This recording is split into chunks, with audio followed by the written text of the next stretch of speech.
55वां सर्ग। अपने 100 पुत्रों और सारी सेना के नष्ट हो जाने पर विश्वामित्र का तपस्या करके महादेव जी से दिव्यास्त्र पाना तथा उनका वशिष्ठ जी के आश्रम पर प्रयोग करना एवं वशिष्ठ जी का ब्रह्मदंड लेकर उनके सामने खड़ा होना। विश्वामित्र के अस्त्रों से घायल होकर उन्हें व्याकुल हुआ देख वशिष्ठ जी ने फिर आज्ञा दी, कामधेनु, अब योग बल से दूसरे सैनिकों की सृष्टि करो। तब उन गौ ने फिर हुंकार किया। उसने उसके हुंकार से सूर्य के समान तेजस्वी काम्बोज उत्पन्न हुए। थन से शस्त्रधारी बर्बर प्रकट हुए। योनि देश से यवन और शकुत देश गोबर के स्थान से शक उत्पन्न हुए। रोमकूर्पों से म्लेच्छ, हारित और किरात प्रकट हुए। रघुनंदन, उन सब वीरों ने पैदल, हाथी, घोड़े और रथ सहित विश्वामित्र की सारी सेना का तत्काल संहार कर डाला। महात्मा वशिष्ठ द्वारा अपनी सेना का संहार हुआ देख विश्वामित्र के 100 पुत्र अत्यंत क्रोध में भर गए और नाना प्रकार के अस्त्र शस्त्र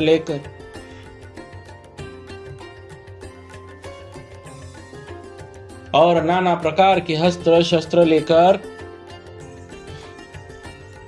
जप करने वालों में श्रेष्ठ वशिष्ठ मुनि पर टूट पड़े।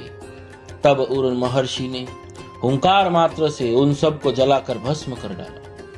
महात्मा वशिष्ठ द्वारा विश्वामित्र के वे सभी पुत्र 2 ही घड़ी में घोड़े, रथ और पैदल सैनिकों सहित जलाकर भस्म कर डाले गए।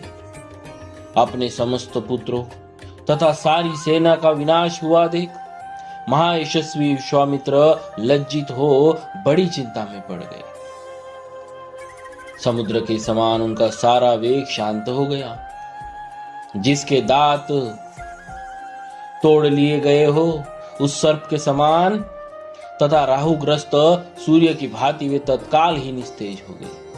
पुत्र और सेना दोनों के मारे जाने से वे पंख कटे हुए पक्षी के समान दीन हो गए। उनका सारा बल और उत्साह नष्ट हो गया। वे मन ही मन बहुत खिन्न हो उठे। उनके एक ही पुत्र बचा था। उसको उन्होंने राजा के पद पर अभिषिक्त करके राज्य की रक्षा के लिए नियुक्त कर दिया और क्षत्रिय धर्म के अनुसार पृथ्वी के पालन की आज्ञा देकर वे वन में चले गए। हिमालय के पार्श्व भाग में जो किन्नरों और नागों से सेवित प्रदेश है, वहां जाकर महादेव जी की प्रसन्नता के लिए महान तपस्या का आश्रय ले वे तप में ही संलग्न हो गए। कुछ काल के पश्चात वरदायक देवेश्वर भगवान ऋषभध्वज शिव ने महामुनि विश्वामित्र को दर्शन दिया और कहा, राजन, किस लिए तप करते हो? बताओ, क्या कहना चाहते हो? मैं तुम्हें वर देने के लिए आया हूं। तुम्हें जो वर पाना अभिष्ट हो उसे कहो। महादेव जी के ऐसा कहने पर महातपस्वी विश्वामित्र जी ने उन्हें प्रणाम करके इस प्रकार कहा, निष्पाप महादेव, यदि आप संतुष्ट हो तो अंग, उपांग, उपनिषद और रहस्य सहित धनुर्वेद मुझे प्रदान कीजिए। अनघ देवताओं, दानवों, महर्षियों, गंधर्वों, यक्षों तथा राक्षसों के पास जो जो अस्त्र हो वे सब आपकी कृपा से मेरे हृदय में स्फुरित हो जाए। देव देव, यही मेरा मनोरथ है जो मुझे प्राप्त होना चाहिए। तब एवमस्तु कहकर देवेश्वर भगवान शंकर वहां से चले गए। देवेश्वर महादेव से वे अस्त्र पाकर महाबली विश्वामित्र जी को बड़ा घमंड हो गया। वे अभिमान से भर गए। जैसे पूर्णिमा को समुद्र बढ़ने लगता है, उसी प्रकार से वे पराक्रम द्वारा अपने को बहुत बड़ा चढ़ा मानने लगे। श्री राम, उन्होंने मुनि श्रेष्ठ वशिष्ठ को उस समय मरा हुआ ही समझा। फिर तो वे पृथ्वीपति विश्वामित्र वशिष्ठ के आश्रम पर जाकर भांति भांति के अस्त्रों का प्रयोग करने लगे, जिनके तेज से वह सारा तपोवन दग्ध होने लगा। बुद्धिमान विश्वामित्र के उस बढ़ते हुए अस्त्र तेज को देखकर वहां रहने वाले सैकड़ों मुनि भयभीत हो संपूर्ण दिशाओं में भाग चले। वशिष्ठ जी के जो शिष्य थे वे वहां के पशु और पक्षी थे।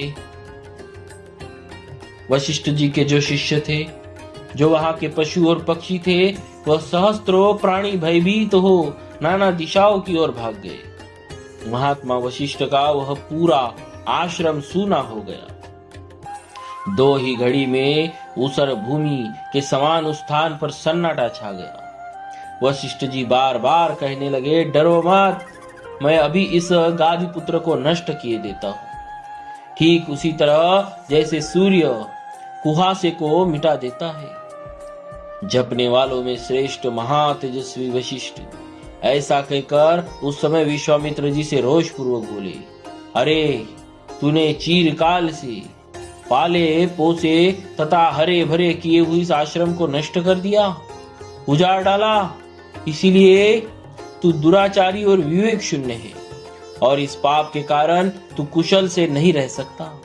ऐसा कहकर वे अत्यंत क्रुद्ध हो धूम रहित कालाग्नि के समान उद्दीप्त हो उठे और दूसरे यमदंड के समान भयंकर दंड हाथ में उठाकर तुरंत उनका सामना करने के लिए तैयार हो गए।